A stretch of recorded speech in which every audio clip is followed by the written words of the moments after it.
Hello my dear 10th standard பசங்களா, இனிமேல் நீங்கள் என்ன பண்ணுறீங்க? கரெக்டாக 6 o'clock ஈவினிங் 6 o'clock உங்கள் ஃபோன்லலாம் ஒரு அலாம் வச்சிடுறீங்க. சரியா? டெய்லி 6 o'clock நம்ம சேனலில் வீடியோ வரும். டெய்லி படிக்கிறோம், வீடியோவை பார்த்து படிக்கிறோம், செமையாக மாசாக மார்க் வாங்குறோம். ஓகேவா? சரி, இப்போது இன்றைக்கி என்ன பண்ண போகிறோம் வீடியோவில் அப்படின்னா, நம்மளோட சாப்டர் 1 லாஸ் ஆஃப் மோஷனில் இருக்க புக் பேக்கில் இருக்கக்கூடிய எல்லா ஷார்ட் ஆன்சரையும் ஒன் ஷார்ட்டாக படித்து நவுத்த போகிறோம். ஓகேவா? படிக்கலாமா? வாங்க. ஓகே, ஃபர்ஸ்ட் கொஸ்டின் பாரு. Define inertia and give its classification. இனர்ஷியானா என்ன, அதோட டைப்ஸ் என்ன, அதுதான் கேட்குறாங்க. ஓகேவா? பாரு, இனர்ஷியானா என்ன? The inherent property of a body. Inherent ப்ராப்பர்ட்டினா என்ன? இன்ஹெரண்ட் அப்படின்னா நேச்சுரலாகவே அந்த ப்ராப்பர்ட்டி எல்லா பாடிக்கும், எல்லா பொருளுக்கும், எல்லா மனுஷங்களுக்கும் இருக்கு. Okay, the inherent property of a body to ரெசிஸ்ட்னா என்னது? அப்போஸ் பண்றது. ஓகேவா? Okay, to resist any change in its state of rest or uniform motion. இப்போ இந்த யூனிவர்ஸ்ல இருக்கக்கூடிய எந்த பொருளா இருந்தாலும் ரெஸ்ட்ல இருக்க பொருள் அப்படின்னா அது ரெஸ்ட்ல தான் இருக்க ட்ரை பண்ணும். ஓகேவா? அது திருப்பி திருப்பி ரெஸ்ட்லேயே தான் இருக்கும். அதே மாதிரி யூனிஃபார்ம் மோஷன்ல இருக்கக்கூடிய, அதாவது ஒரே ஸ்பீட்ல இருக்கக்கூடிய ஏதோ ஒரு பொருள் அப்படின்னா அது திருப்பி அதே மோஷன்ல அதே ஸ்பீட்ல இருக்க தான் ட்ரை பண்ணும், மோஷன்ல இருக்க தான் ட்ரை பண்ணும், ரெஸ்ட்ல போகிறதுக்கு ட்ரை பண்ணாது. ஏன் இதை சொல்றாங்க அப்படின்னா, இதுக்கு முன்னாடி நீங்க உங்களோட சயின்ஸ் புக் எடுத்து இன்ட்ரோடக்ஷன் ரீட் பண்ணி பார்த்தீங்கன்னா தெரியும். ஓகேவா? கலீலியோ என்ன சொல்லியிருப்பாருன்னா, எந்த ஒரு மூவிங் பாடியா இருந்தாலும் அது தானா அதாவே ரெஸ்ட்டுக்கு வந்துருங்க அப்படின்னு சொல்லியிருக்காரு. ஓகேவா? அது தப்பு. ஓகேவா? The inherent property of a body to resist any change in its state of rest or uniform motion. Okay? So ரெஸ்ட்ல இருக்க பொருள் ரெஸ்ட்ல தான் இருக்க ட்ரை பண்ணும், அண்ட் யூனிஃபார்ம் மோஷன்ல இருக்கிறது யூனிஃபார்ம் மோஷன்ல தான் இருக்க ட்ரை பண்ணும், unless it is influenced upon by an external unbalanced force. இப்போ ஒரு ஃபுட்பால் இருக்கு. ஓகேவா? ஒரு ஃபுட்பால் இருக்கு அப்படின்னா இது எப்படி இருக்கு? ரெஸ்ட்ல இருக்குன்னு வச்சுப்போம். ஓகேவா? ரெஸ்ட்ல இருக்கு அப்படின்னா இது ரெஸ்ட்லயே இருக்க தான் ட்ரை பண்ணும். ஆனா எப்போ வரைக்கும் நான் போய் என் கால் வச்சு இப்படி உதைக்கிறேன் அப்படின்னா அது வரைக்கும், இப்போ நான் உதைச்சிட்டேன்னா என்ன ஆயிடும்? அது மோஷனுக்கு மாறிடும் இல்லையா? ஸோ இந்த மாதிரி வெளியிலேருந்து ஒரு அன்பேலன்ஸ்டு எக்ஸ்டர்னல் ஃபோர்ஸ் அட்டாக் பண்ணுற வரைக்குமே இது எப்படி தான் இருக்கும்? ரெஸ்ட்ல தான் இருக்க போகுது. அதே மாதிரி தானே ஒரு ஃபுட்பால் மூவ் ஆகிட்டு இருக்கு அப்படின்னா நான் போய் ஸ்டாப் பண்ணுற வரைக்கும் அது மூவ் ஆகிக்கிட்டே தான் இருக்கும். சரியா? ஆனால் அது யூனிஃபார்ம் மோஷனில் இருந்தால் மட்டும். ஓகேவா? ஸோ இதை தான் நான் என்னன்னு சொல்கிறேன், இனர்ஷியான்னு சொல்கிறேன். இன்னொரு வாட்டி நான் உங்களுக்கு சொல்லித்தரேன். ஓகேவா? The inherent property of a body to resist any change in its state of rest or uniform motion. So ரெஸ்ட்ல இருக்க பாடினாலும் சரி, யூனிஃபார்ம் மோஷன்ல இருக்க பாடினாலும் சரி, அது அதோட ஸ்டேட்ல தான் இருக்க ட்ரை பண்ணும். அது அந்த இன்னொரு ஸ்டேட்டுக்கு போறதுக்கு, அதாவது சேஞ்ச் இன் இட் ஸ்டேட், அந்த ரெஸ்ட்ல இருக்கிறது மோஷனுக்கு போறதுக்கோ இல்லைன்னா மோஷன்ல இருக்கிறது ரெஸ்ட்டுக்கு போறதுக்கோ அது அப்போஸ் பண்ணுது. அந்த இன்னொரு ஸ்டேட்டுக்கு அது போகிறதுக்கு அப்போஸ் ஆகுது. Unless it is influenced by an external unbalanced force. So எக்ஸ்டர்னலாக ஒரு ஃபோர்ஸ் கொடுத்ததுக்கு அப்புறமா ரெஸ்ட்ல இருக்கிறது என்ன ஆயிடுது? மோஷன் ஆயிடுது. அதே மாதிரி பால் இங்கே இப்படி உருண்டு வந்துட்டு இருக்குன்னு வையன், நான் இப்படி கால் வச்சு ஸ்டாப் பண்ணிடுறேன். ஓகேவா? ஸோ அந்த மாதிரி. ஓகேவா? இப்போ கிளாசிஃபிகேஷன் பார்க்கலாம். கிளாசிஃபிகேஷன் என்னது? அதான் டைப்ஸ். ஓகேவா? Inertia of rest, motion, direction. படிங்க. ரெஸ்ட், மோஷன், டைரக்ஷன் ஒரு 3 times சொன்னீங்கன்னா ஞாபகத்தில் நின்றோம். Rest, motion, direction. ஓகேவா? ஸோ இது ஒவ்வொன்றையும் நம்ம டீட்டெயிலாக 5 marksல படிக்கலாம். ஓகே, டீட்டெயில் அடுத்த செஷனில் பார்க்கலாம். ஓகேவா? Okay, wow, super. நம்ம நெக்ஸ்ட் கொஸ்டின் பார்க்கலாமா? ஓகே, நெக்ஸ்ட் கொஸ்டின் என்னது? Classify the types of force based on its application. Okay, types of force என்னது? ஒன்று லைக் பேரலல் ஃபோர்ஸ், இன்னொன்று அன்லைக் பேரலல் ஃபோர்ஸ். சொல்லுங்க. Like parallel force, unlike parallel force. Like parallel force, unlike parallel force. Okay, first இப்போ என்ன பண்ணலாம்? இது ரெண்டுத்தையும் டீடைல்டா நம்ம எக்ஸ்பிளைன் பண்ணலாம். ஓகேவா? லைக் பேரலல் ஃபோர்ஸ்னா என்ன, அன்லைக் பேரலல் ஃபோர்ஸ்னா என்ன அப்படின்னு நம்ம டீடைல்டா நம்ம எக்ஸ்பிளைன் பண்ணலாம். Okay, like parallel force, 2 or more forces of equal or unequal magnitude acting along the same direction. அதாவது இப்போ ஒரு பொருள் இருக்குன்னு வையன். இப்போ இந்த பொருள்ல என்ன பண்றோம்? 2 or more forces, நிறைய ஃபோர்ஸஸ் ஒரே டைரக்ஷன்ல ஃபோர்ஸ் தருது. ஓகேங்களா? இப்போ நம்ம கிளாஸ்ல பெஞ்சஸ்லாம் மூவ் பண்ணும்போது என்ன பண்ணுவோம்? இங்க ஒருத்தர் நிற்போம், இங்க ஒருத்தர் நிப்போம், இங்க இருக்கவங்க தள்ளுவாங்க, இங்க இருக்கவங்க இழுப்பாங்க. அப்ப ரெண்டு பேரும் எப்படி இருக்கும், ஒரே டைரக்ஷன்ல இழுக்கிறோம். இப்போ இல்லைன்னா இந்த ஸ்ட்ரீட்ஸ்லாம் பார்த்தீங்கன்னா தள்ளு வண்டி வந்து இருக்கும் இல்லையா, ஸோ அதெல்லாம் ஒரே டைரெக்ஷனில் தான் மூவ் பண்ணுவாங்க. ஆனால் இப்போ நிறைய பேர் சேர்ந்து மூவ் பண்ணுவாங்க. தேர்லாம் மூவ் பண்ணுறாங்கன்னா நிறைய பேர் சேர்ந்து மூவ் பண்ணுவாங்க. அப்போ நிறைய ஃபோர்ஸஸ் வந்து சேம் டிரெக்ஷனில் இருக்கு. ஸோ அதுதான் வந்துட்டு என்னது, லைக் பேரலல் ஃபோர்ஸ். ஸோ என்ன சொல்லலாம், 2 or more forces of equal or unequal magnitude. அப்படின்னா என்ன, ஈக்குவல் மேக்னிடியூட் ஆர் அன்ஈக்குவல் மேக்னிடியூட்னா, இப்போ ஒரு தேர் வந்து இருக்குன்னு வச்சுக்கோ, ஓகேவா. ஓகே, இதான் தேர்னு வந்து வச்சுக்கோங்க. ஸோ இப்போ இங்கே ஒரு 3 பேர் சேர்ந்து தேர் தள்ளுறாங்க அப்படின்னா, ஒருத்தவங்க கம்மி ஃபோர்ஸ் தருவாங்க, இன்னொருத்தவங்க அதிக ஃபோர்ஸ் தருவாங்க, இன்னொருத்தவங்க கொஞ்சம் மீடியமா, அந்த மாதிரி ஒருத்தர் வேற வேற ஃபோர்ஸ் தராங்க. ஸோ அதுதான் 3 பேருமே ஈக்குவலா கொடுத்தாலும் சரி, இல்ல வேற வேற ஃபோர்ஸ் கொடுத்தாலும் சரி, அது பிரச்சனை இல்லை. ஆனா 3 பேரும் ஒரே டிரெக்ஷன்ல கொடுக்கணும். ஸோ இதுதான் லைக் பேரலல் ஃபோர்ஸ். ஓகேவா. நெக்ஸ்ட் வா, அன்லைக் பேரலல் ஃபோர்ஸ்னா என்னது, if two or more equal or unequal forces act along opposite direction parallel to each other, then they are called unlike parallel forces. Okay, இப்போ இன்னொரு வாட்டி வந்து read பண்ணி காட்டுறாங்க. 2 or more equal forces. இப்போ அதே மாதிரி ஃபர்ஸ்ட் ஒரு பாடி இருக்குன்னு வச்சுக்கோ. இப்போ இங்க நிறைய ஃபோர்ஸஸ் வந்து வேற வேற, அதாவது ஆப்போசிட் டிரெக்ஷன்ல, ஓகே, ஆப்போசிட் டிரெக்ஷன்ல இருக்குது. ஸோ இங்கிருந்து ஒருத்தவங்க தள்ளுறாங்கன்னா இங்கிருந்தும் இன்னொருத்தவங்க தள்ளுறாங்க. ஓகேவா. இதுதான் வந்து என்னது, அன்லைக் பேரலல் ஃபோர்ஸஸ். ஓகேவா. ஸோ ஆப்போசிட் டிரெக்ஷன்ல இருக்குது, parallel to each other, ரெண்டு பேர் parallel இருக்கா, parallel to each other, then they are called unlike parallel forces. சரியா. ஸோ நிறைய ஃபோர்ஸஸ் வந்து ஆப்போசிட் டைரக்ஷன்ல இருக்குது அன்லைக் பேரலல் ஃபோர்ஸஸ், சேம் டைரக்ஷன்ல இருக்குது like parallel forces. Unlike parallel ஃபோர்ஸஸ்க்கு ஒரு எக்ஸாம்பிள் சொல்லலாமா. ஸோ கயிறுழுத்தல் போட்டி இருக்கு, அதாவது டக் ஆஃப் வார்னு சொல்லுவோம். ஸோ இதுல இங்கதான் இதுதான் அந்த கயிறு அப்படின்னா, இங்க இந்த மாதிரி நிறைய பேர் வந்து நிக்கிறாங்க. ஓகேவா. ஸோ இப்படி நின்றுட்டு இருக்கும் போது இங்க இருந்தும் இங்க இந்த டைரக்ஷன்ல இழுப்பாங்க, இங்க இந்த டைரக்ஷன்ல இருப்பாங்க. ஸோ இங்க இந்த ஃபோர்ஸ் இப்படி ஆக்ட் ஆகுது, இங்க இப்படி ஆக்ட் ஆகுது. ஸோ டிஃப்ரெண்ட் ஆப்போசிட் டிரெக்ஷன்ல இருக்கும் போது இந்த ஃபோர்ஸ் என்னன்னு சொல்றோம், அன்லைக் பேரலல் ஃபோர்ஸஸ் அப்படின்னு சொல்றோம். ஓகேவா. ஓகேவா. இது இப்படியும் இருக்கலாம், இல்லைன்னா இப்படியும் இருக்கலாம். ஓகேவா. இப்படி தள்ளுற மாதிரியும் இருக்கலாம், இப்படி தள்ளுற மாதிரியும் இருக்கலாம், இப்படி இழுக்கிற மாதிரியும் இருக்கலாம். ஓகேவா. சரி, இப்போ இந்த மாதிரி நிறைய ஃபோர்ஸஸ் வந்து ஆக்ட் ஆகுது அப்படின்னா நம்ம அதோட ரிசல்டன்ட் ஃபோர்ஸ் வந்து கண்டுபிடிப்போம். இது இந்த கொஸ்டின் இதோட முடிஞ்சிருச்சு. நான் கான்செப்டா நடத்துறேன், நெக்ஸ்ட் கொஸ்டினுக்கு அது தேவை, அதனால நான் சொல்லித்தரேன். ஓகேவா. ஸோ ரிசல்டன்ட் ஃபோர்ஸ் வந்து கண்டுபிடிப்போம். அது எப்படி கண்டுபிடிக்கிறது அப்படின்னு நான் சொல்லித்தரேன்.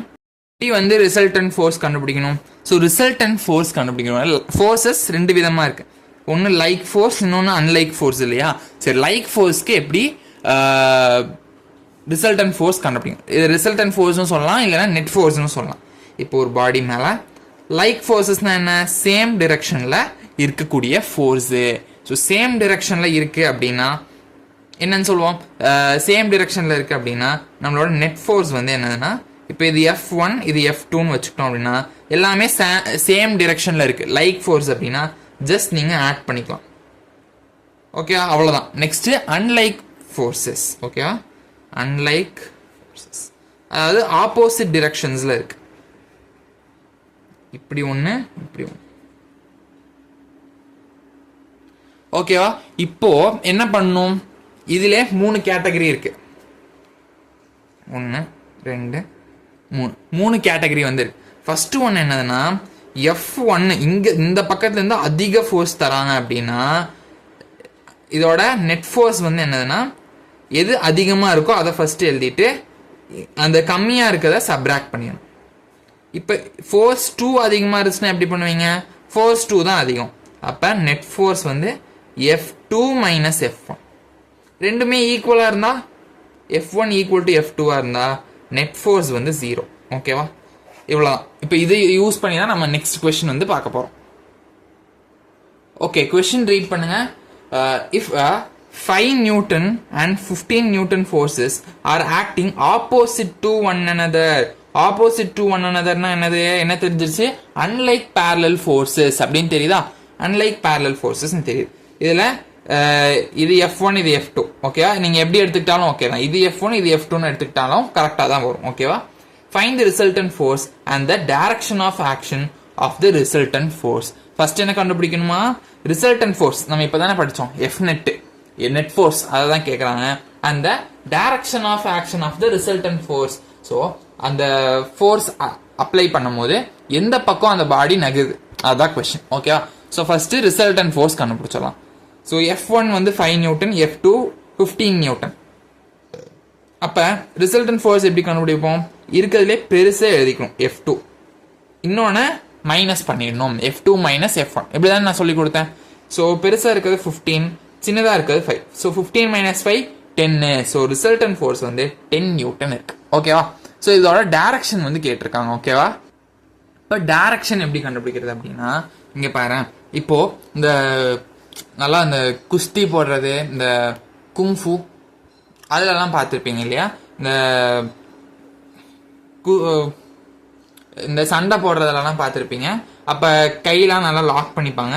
ஸோ இங்கே ஒருத்தங்க இருக்காங்க அண்ட் இங்கே ஒருத்தங்க இருக்காங்க அப்படின்னா, இவங்களும் ஃபோர்ஸ் கொடுத்து அந்த இன்னொரு பர்சனை தள்ளுவாங்க, இவங்களும் அந்த இன்னொரு பர்சனை தள்ளுவாங்க. அப்போ யார் நிறையா ஃபோர்ஸ் கொடுத்து தள்ளுறான், இப்போ ஒரு பேச்சுக்கு இவங்க தான் நிறையா ஃபோர்ஸ் கொடுத்து தள்ளுறாங்கன்னு வச்சுக்கோங்களேன், என்ன ஆயிடும், இவங்க ரொம்ப ஃபோர்ஸ் கொடுத்து தள்ளானா இவங்க விழுந்துருவாங்க. அப்போ எந்த சைடு வந்து ஃபோர்ஸ் அதிகமாக இருக்கோ அந்த சைடு தான் அந்த நெட் ஃபோர்ஸ் வந்து ஆக்ட் ஆகும் சரியா. இதுவும் அதுவும் ஒன்று தான் ஓகே. நான் டயக்ராமட்டிக்காக சொல்லியிருக்கேன். Resultant force of 10 newton is acting in the direction of F2. ஏன் F2 தானே அதிகமாக இருக்கு, பிராக்கெட்ல வர கிரேட்டர் ஃபோர்ஸ் சரிங்களா. அதாவது F2 அதிகமாக இருக்கிறதுனால அந்த ரிசல்டன்ட் ஃபோர்ஸ் வந்து F2 இருக்க அதே டைரக்ஷன்ல தான் இருக்கும் ஓகேவா. அவ்வளோதான். நெக்ஸ்ட் கொஸ்டின் பார்க்கலாம். ஈஸி அண்ட் செம இம்பார்ட்டன்டான ஒரு டிஃபரன்ஷியேட் பிட்வீன் கொஸ்டின் ஓகேவா, பார்க்கலாம். ஸோ மாஸ் அண்ட் வெயிட்டுக்குள்ள இருக்க டிஃபரன்ஸ். ஓகே, மாஸ்னா என்ன, வெயிட்னா என்ன ஓகேவா. மாஸ்னா என்ன, ஃபர்ஸ்ட் டெஃபினேஷன் கொடுத்துறோம், அப்புறமா டிஃபரன்ஸ்லாம் சொல்லலாம் ஓகேவா. மாஸ்னா என்ன, it is the quantity of matter contained in the body. ஒரு பாடியில் எவ்வளோ சப்ஸ்டன்ஸ் இருக்கு, மேட்டர்னா என்னது, சப்ஸ்டன்ஸ் ஓகேவா. கெமிஸ்ட்ரிலையும் இந்த வேர்டு வருது, உங்களுக்கு நிறைய பேருக்கு தெரிய மாட்டேது இல்லையா இந்த வேர்டு என்னன்னு. ஸோ மேட்டர்னா எவ்வளோ சப்ஸ்டன்ஸ் இருக்கு ஓகேவா. ஸோ மாஸ் அப்படிங்கிறது அந்த பாடியில் எவ்வளோ சப்ஸ்டன்ஸ் இருக்கு அவ்வளோதான் ஓகேவா. அதாவது நம்ம குளோக்கியலாக இது மாசை தான் வெயிட்டுங்கிறோம். உங்கள் வெயிட் எவ்வளோ 60 kg அப்படின்னு சொல்கிறோம், அது கிடையாது. மாஸ் அப்படிங்கிறது தான் அதுக்கு யூஸ் பண்ணக்கூடிய கரெக்ட் டேர்ம் ஓகேவா. ஸோ மாஸ்னா என்ன, எவ்வளோ மேட்டர் ஒரு பாடியில் இருக்கு அவ்வளோதான். ஆனால் வெயிட் அப்படின்னா என்ன, it is the gravitational force exerted on a body due to gravity. வெயிட்னா என்னவா, இப்போ அந்த கிராவிடேஷனல் ஃபோர்ஸ் வந்து கிராவிட்டி இருக்கு இல்லையா, நம்ம ஏர்த்தோட கிராவிட்டி நம்ம மேலே எவ்வளோ ஃபோர்ஸ் வந்து ஆக்ட் ஆகுது அது அப்படிங்கிறதா வெயிட். உங்களுக்கு புரியலன்னா இன்னொரு வாட்டி சொல்லித்தரேன் பாரு. அதாவது நம்ம ஏர்த்தோட கிராவிட்டி வந்து நம்ம மேலே எவ்வளோ ஃபோர்ஸ் வந்து எக்ஸர்ட் பண்ணுது, எவ்வளோ ஃபோர்ஸ் நம்ம மேலே ஆக்ட் ஆகுது அப்படிங்கிறதான் வெயிட் ஓகேவா. It is the gravitational force exerted on a body due to the gravity சரியா. மாஸ்னா என்ன, நம்ம கிட்ட எவ்வளோ நம்பர் ஆஃப் சப்ஸ்டன்ஸ் இருக்குது, எவ்வளோ சப்ஸ்டன்ஸ் நம்ம உடம்புக்குள்ள இருக்கு, அதுதான் mass.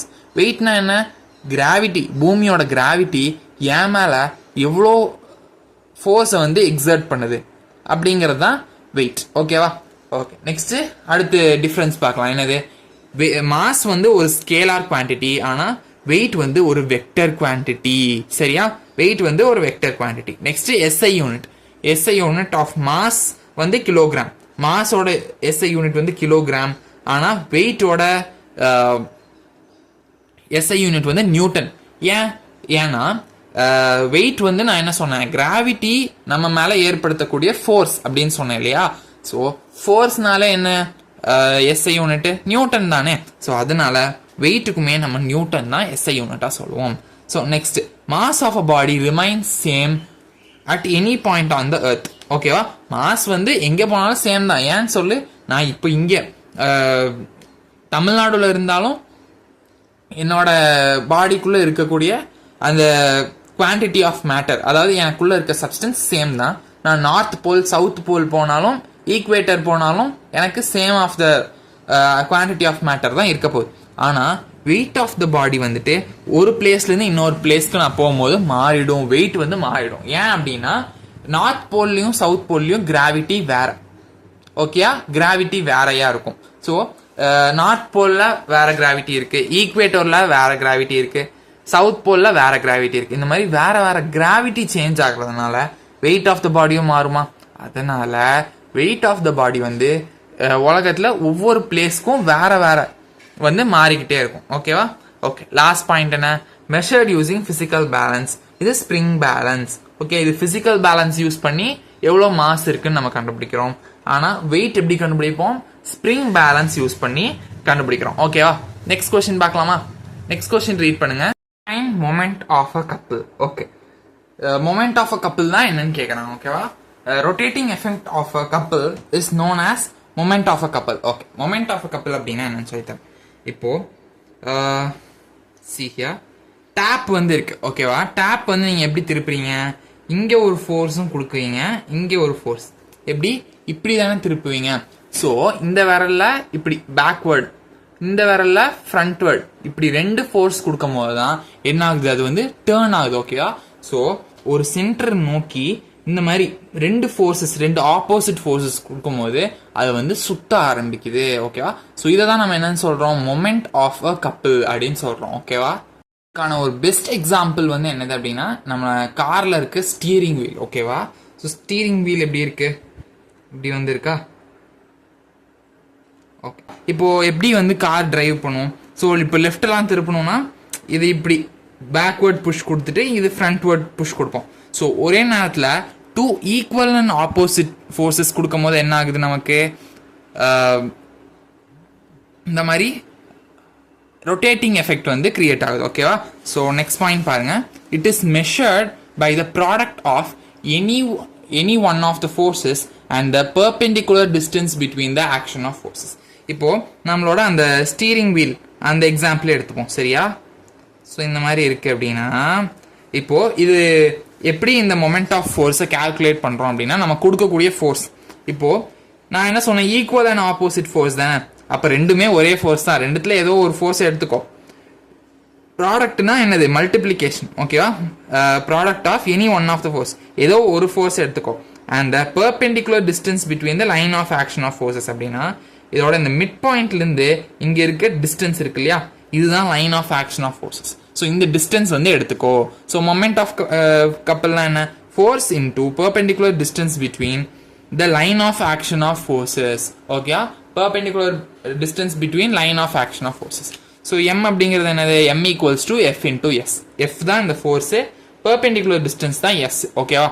Okay, state the principle of moments. Principle of moments வந்து என்னன்னு கேட்டிருக்காங்க. ஓகேவா? பிரின்சிபல் ஆஃப் மொமெண்ட்ஸ் என்ன அப்படின்னா என்ன அப்படின்னு.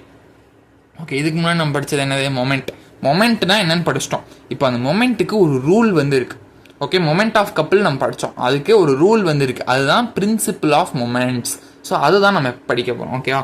when a number of like or unlike parallel forces act on a rigid body and the body is in equilibrium, then the algebraic sum of moments in clockwise direction is equal to the algebraic sum of moments in anti-clockwise direction. சரியா? இதுக்கு ஒரு example வந்து சொல்லணும் அப்படின்னா, இப்போ இந்த கடையிலலாம் தராசு பார்த்துருப்பீங்க இல்லையா? ஸோ இந்த மாதிரி இருக்கும். இங்கே ஒன்று அண்ட் இங்கே ஒன்று வந்துருக்கு. இது கரெக்டாக பேலன்ஸ் ஆகுது. பேலன்ஸ் ஆகும்போது இங்கே இருக்க மாசும் இங்கே இருக்க மாசும் வந்து ஈக்குவலாக இருக்கா? ஸோ அந்த மாதிரி தான் இதுவும். இப்போ like or unlike parallel forces act on a rigid body. அப்போ நிறைய ஃபோர்ஸஸ் வந்து ஒரே பாடியில் ஆக்ட் ஆகும்போது the algebraic sum of moments in clockwise direction. So clockwise டைரக்ஷனில் இருக்கக்கூடிய மூமெண்ட்ஸும் ஆன்டி கிளாக்வைஸ் டிரெக்ஷனில் இருக்க மூமெண்ட்ஸும் ஈக்குவலாக இருக்கும். ஓகேவா? சரி, ஸோ இங்கே பாரு, அதான் ஒரு ஈக்குவேஷனாக உனக்கு கொடுத்துருக்காங்க. கிளாக்வைஸ் டைரக்ஷனில் இருக்கக்கூடிய moments is equal to moments in anti clockwise direction. ஓகேவா? இப்போ மொமெண்ட்டுக்கு என்ன ஃபார்முலாவா படித்தோம் போன கொஸ்டினில் படித்தோம் இல்லையா? M equal to F into S. அதை யூஸ் பண்ணி மொமெண்ட் இன் clockwise direction பதிலாக F1 D1 equals to moments in anti-clockwise direction பதிலா F2 D2. So F1 D1 is equal to F2 D2 அப்படிங்கிறது தான் இதோட ஆன்சர். ஓகேவா? ஓகே, நெக்ஸ்ட் கொஸ்டின் பாருங்க. 7th question. Newton's second law. State Newton's second law. ஓகேவா? According to Newton's second law, Newton second லானா என்னன்னு சொல்றாங்க. ஓகேவா? The force acting on a body is directly proportional to the rate of change of linear momentum. இது ஒண்ணுமே இல்லை, நமக்கு தெரிஞ்சது தான். இது அப்படியே கொஞ்சம் புரியாத மாதிரி அவங்க சொல்லியிருக்காங்க, அவ்வளோதான். ஆனால் நான் புரிஞ்ச மாதிரி சொல்லிட்டா என்ன, இப்போ நீ கம்மியாக ஃபோர்ஸ் கொடுத்தா ஒரு பொருள் கொஞ்சம் தூரம் நகரும். ஓகேவா? அதோட ஆக்சிலரேஷன் கம்மியாக இருக்கும். ஓகேவா? ஆனால் இப்போ நிறைய ஃபோர்ஸை கொடுத்து தள்ளுற அப்படின்னா என்ன, இப்போ வந்து நீ உன்னோட வீட்டில் வந்து சேர்லாம் நவுத்துற. ஓகேவா? ஸோ அப்போ கம்மி ஃபோர்ஸ் கொடுத்து நவுத்துனா அது நவுறவே நவுறாது. ஆனால் நீ அதிகமாக ஃபோர்ஸை கொடுத்து அப்படியே தள்ளுற, அப்போ என்ன ஆகும், நல்லா ரொம்ப தூரம் அது போயிடும் இல்லையா? ஸோ அதுதான் ஆக்சிலரேஷனுக்கு எப்படி டைரக்ட்லி ப்ரொபோர்ஷனலாக இருக்கும் உன்னோட ஃபோர்ஸ் அதிகமாக அதிகமாக அந்த பாடி வந்து ஈஸியாக மூவ் ஆகுது. இப்போது உன்னோட ஒரு ஃபுட்பால் எடுத்துக்கோவேன். ஃபுட்பால் எடுத்துக்கிட்ட அப்படின்னா லைட்டாக ஃபோர்ஸ் தட்டினா அப்படியே கொஞ்சம் தூரம் தான் போகும். ஆனால் அப்படியே செம ஃபோர்ஸ் கொடுத்து அடிக்கிற, அப்போ என்ன ஆகுது, ஃபுட்பால் இல்லைன்னா கிரிக்கெட் கூட எடுத்துக்கோவேன், அப்போ அப்படியே மாசாக அப்படியே பறக்கும். ஓகேவா? ஸோ அதுதான், ஃபோர்ஸ் கம்மியாக கொடுத்தனா ஆக்சிலரேஷனும் கம்மியாக இருக்கும், ஃபோர்ஸ் அதிகமாக கொடுத்தனா ஆக்சிலரேஷனும் அதிகமாக இருக்கும். அவ்வளோதான். ஓகேவா? So the force acting on a body is directly proportional to the rate of change of linear momentum. So இந்த rate of change of linear மொமெண்டம்ங்கிறது ஒன்றுமே இல்லை, ஆக்சிலரேஷன் தான். ஓகேவா?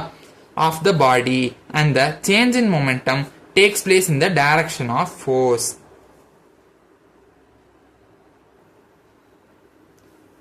Change in momentum takes place in the direction of force அப்படின்னா, இப்போ நான் சொன்னேன் இல்லையா, அப்படியே ஃபுட்பால் நீ மாசா அடிச்சு விட்டனா ஃபோர்ஸ் அதிகமாக கொடுத்த அப்படின்னா ஆக்சிலரேஷனும் அதிகமாக இருக்கும்னு சொன்னேன் இல்லையா? அப்போ அந்த ஃபுட்பாலோட டைரக்ஷன் என்னவா இருக்கும், இப்போ இந்த ஃபுட்பால் இங்க இருக்கு அப்படின்னா இங்கிருந்து நான் இப்படி அடிக்கிறேன் அப்படின்னா இந்த பால் எந்த சைட் போகும், இந்த சைட் தான் போகும். அதை தான் இங்க கொடுத்துருக்காங்க. மொமெண்டம் டேக்ஸ் பிளேஸ் இந்த டைரக்ஷன் ஆஃப் த ஃபோர்ஸ். எந்த டைரக்ஷன் நம்ம ஃபோர்ஸ் கொடுக்குறோமோ அந்த டைரக்ஷன்ல தான் மொமெண்டமே சேஞ்ச் ஆகும் அப்படின்னு கொடுத்துருக்காங்க. ஓகேவா? ஸோ நம்ம இங்கிலீஷ்ல எழுதுனதை எப்படி பிசிக்ஸ்ல மாற்றி எழுது, F is directly proportional to rate of change of momentum. எஃப்ங்கிறது தான் force. So F is equal to M into A. ஓகேவா? ஈஸியா 8th கொஸ்டின் போலாமாப்பா? 8th question என்ன, why a spanner with a long handle is preferred to tighten screws in heavy vehicles.